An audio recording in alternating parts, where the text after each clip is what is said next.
Eis-nos aqui para mais uma semana de aula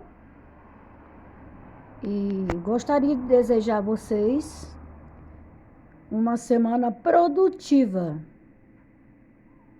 que a gente possa, em todos os nossos componentes, não só no da matemática, mas a cada um deles aplicado em cada dia, a gente possa ter muita força de vontade, muita coragem, muito interesse e muito sucesso na nossa aprendizagem. Acredito que tiveram um bom final de semana. Acredito que permanecem ainda respeitando a questão social do isolamento por conta da pandemia, apesar da gente saber que já estão aí liberando muitas coisas, mas devemos colocar em princípio, em primeiro lugar, a nossa vida, e é nós, cada um de nós, que devemos zelar por ela. Mas vamos lá. Vamos iniciar hoje essa temática chamada equação de primeiro grau, com uma incógnita. Equação de primeiro grau. Olha aí uma situação em que demonstro para vocês. X é uma incógnita, é um valor desconhecido, está precedido do número 21, 21x, menos 17. Tudo isso antes do sinal da igualdade. Equação é reconhecida pelo sinal da igualdade entre os membros. Nesse caso, apresentado, quem é o segundo membro? 109. Então, vejamos detalhadamente quem é a incógnita nessa situação, nesta equação. A incógnita é o x. É chamada equação de primeiro grau porque o x está elevado a 1.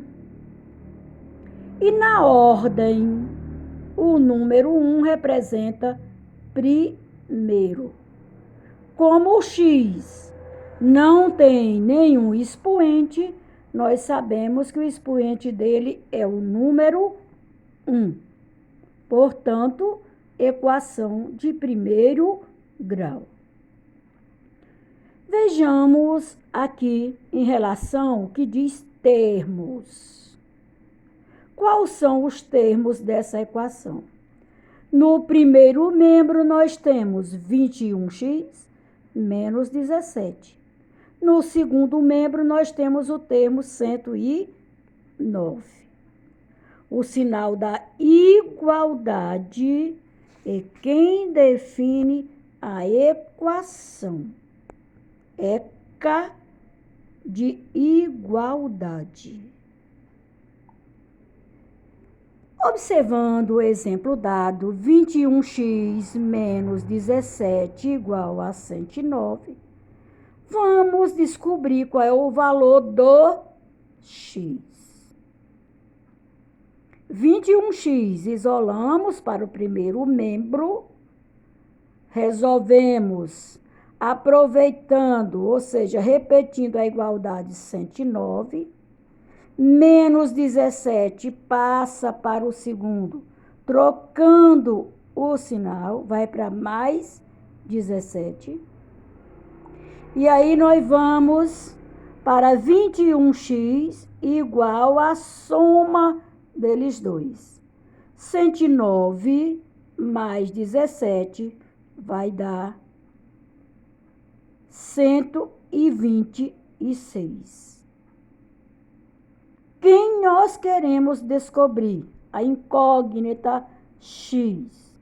Isolamos a incógnita x E pegamos a igualdade 126, buscamos o 21 que estava multiplicando, passa para o segundo membro, dividindo. 126 dividido por 21 vai dar 6. Porque 6 vezes 1 é 6. Para 6, nada. 6 vezes 2 é 12. Para 12, nada. Encontramos o número 6 para o valor da incógnita procurada, no caso, a incógnita X. Beleza? Não deu ainda para aprender? Vamos lá para mais um exemplo. Vejamos aqui. Nós temos 73x mais 100 no primeiro membro. 53x no segundo membro. Quem nós queremos? X. São incógnitas. Apareceu no primeiro, apareceu no segundo. Então, nós vamos buscar tudo que tem incógnita para o lado esquerdo, no primeiro membro. Lá é positivo, eu trago negativo. 73 menos 53, levo o 100, que era positivo, para o segundo, trocando o sinal como negativo. E agora é só resolver.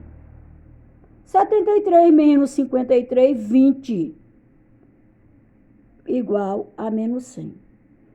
Estamos à procura da incógnita X. Isolamos a incógnita. O 20 está multiplicando o X, passa para o outro lado, dividindo X, dividindo 100. 0 no dividendo, 0 no divisor, e aí a gente isola, cancela o 0 lá, o 0 cá. Ficou 10 dividido por 5, por 2, 10 dividido por 2, que vai dar 5. Era negativo, sinal negativo. Então, x é igual a menos 5.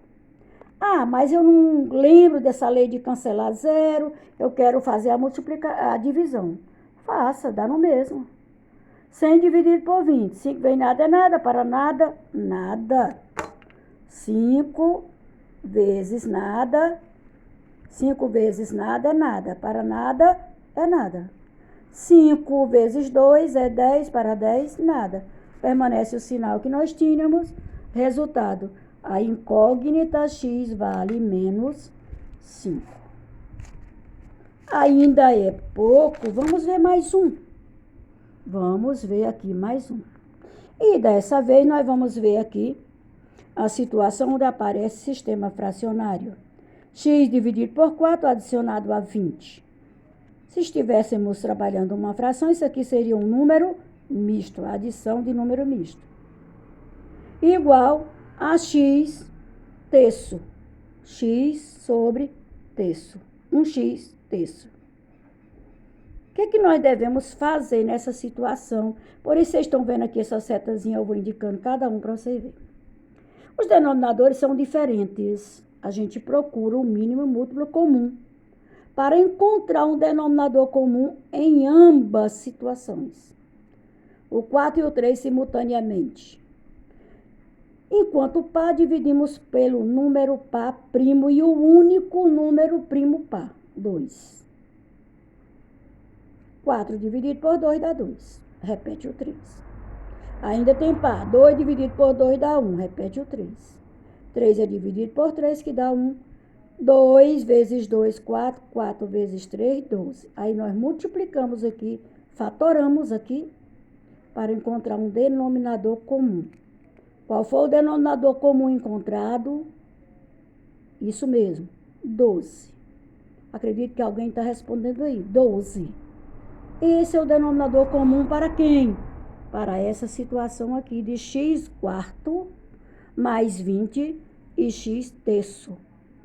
Trazemos para cá o denominador comum para essa situação para esse e para esse. Nós vamos ficar com o quê? Com o 12 encontrado, dividido por esse denominador. 12 dividido por 4 dá 3. 3 vezes x, encontramos 3x. Aqui eu não estou vendo nada, eu considero 1. 12 dividido por 1, 12. 12 vezes 20, 240. Sinal de igualdade. 12 dividido por 3, 4. 4 vezes x dá 4x. E agora nós ficamos com essa situação, onde nós temos os denominadores comuns. Eu faço o quê? Em primeiro passo, eu vou fazer o seguinte, ó. Eu vou fazer a fração de mesmo denominador, que foi o que nós fizemos aqui, ó. Frações de mesmo denominadores. No segundo passo, o que eu devo fazer no segundo passo para resolver? Efetuar os numeradores em cada membro. Então, para efetuar os denominadores em cada membro, eu não preciso repetir isso aqui, eu trago só uma vez, ó. Aí eu tenho aqui 3x mais 240, ó. Vezes. Para isso acontecer, o que eu vou fazer? Eu vou usar o princípio multiplicativo, ó. O princípio multiplicativo. E esse princípio multiplicativo é com o número do denominador comum que eu encontrei, ó. Eu multiplico o primeiro membro, multiplico também o segundo membro. E aí, o que eu faço? Eu elimino aqui 12 dividido por 12 e 12 dividido por 12 eliminado. Simplificado no princípio. O que sobrou? Sobrou 3x e 240. Igual a quem? A 4x, ó. Agora, o que eu devo fazer? Eu agora devo usar o quarto passo, que é o princípio aditivo da igualdade. E para usar o quarto passo, o princípio aditivo da igualdade, eu faço o seguinte. Eu tenho quem aqui com a incógnita? 3. Qual é o sinal contrário? Menos 3. Repito os 240, ó. Sinal de igualdade, eu tenho 4. No princípio, com quem trabalhei? Com menos 3. Agora é só a você observar o seguinte. Nós temos aqui 4 menos 3. Eu fico com 1x. Eu tenho aqui 3 menos 3, só sobrou 240. 240 é igual a x. Óbvio que o valor encontrado aqui foi 240. Vamos para mais um exemplo. E aí nós temos aqui os valores de 2/5 de x menos 3/4 igual a 3/20 de y. Primeiro passo que a gente deve fazer é o quê? Encontrar o denominador comum do 5, do 4 e do 20 através do mínimo múltiplo comum. Enquanto tiver par, por 2. 20 por 2 dá 10, 4 por 2 dá 2. Repete o 5. Ainda tem par por 2. 10 por 2 dá 5, 2 por 2 dá 1, repete o 5, 5 é por 5 que deu 1. 2 vezes 2, 4, 4 vezes 5, 20. Denominador comum encontrado para ambos membros. Eu agora tenho 20, que vai ser dividido por 5, que dá 4. 4 vezes 2 dá 8. Eu tenho 20 dividido por 4, que dá 5. 5 vezes 3, 15. Eu tenho 20 dividido por 20, que dá 1. 1 vezes 3 é 3. Agora, o que eu devo fazer? eu devo agora usar o princípio, né, multiplicativo. Qual é o denominador encontrado comum para todos? Nós vamos usar aqui o princípio, não agora, desculpa, nós vamos efetuar numeradores. Eu tenho 20, 8 menos 15, e aqui eu tenho 3 sobre 20, y. E aí nós vamos observar. No princípio, eu cancelo aqui, né, que foi o denominador comum, ó. Princípio aqui, o princípio multiplicativo. E aí eu vou isolar 20 por 20, sobrou o quê? 8y e 15 no primeiro membro. Venho para cá, faço a mesma coisa no princípio multiplicativo. E aí, quando eu cancelo 20 por 20, eu vou ficar com 3. 8 menos 3, nós vamos ficar com... Eu puxo para o primeiro membro, né? Passo para o segundo. E aí eu vou ficar com o quê? Eu vou ficar com 8 menos 3, eu vou ficar com 5. Levando o y para cá, vai ser positivo. O 15, levando para o segundo membro, vai ser positivo. Isolo o y, que é quem eu procuro. 15 dividido por 5 vai ser igual a 3. E aqui eu coloquei as observações de passo a passo. No primeiro passo, que foi que nós fizemos aqui no primeiro passo. Procuramos denominador iguais. O mesmo denominador para cada fração. Segundo passo, o que nós fizemos? Efetuamos os numeradores em cada membro. No terceiro passo, usamos o princípio multiplicativo nos dois membros, no primeiro e no segundo. E no quarto passo, o que a gente fez? O princípio da subtração da igualdade. No exemplo anterior, era o princípio da adição na igualdade. Agora foi da subtração. Era aditivo, adição. Subtrativo, subtração. Estamos dando aqui introdução a esse estudo. Por hoje é só, e eu oriento a vocês ir para a atividade extra que eu indicarei em anexo. Um cheiro, bom estudo, bom trabalho, e lembre-se, o livro é para ser encadernado, não rabiscar, não rasurar, não sujar, não rasgar, zelo, extremo zelo. Ele terá utilidade para 4 anos.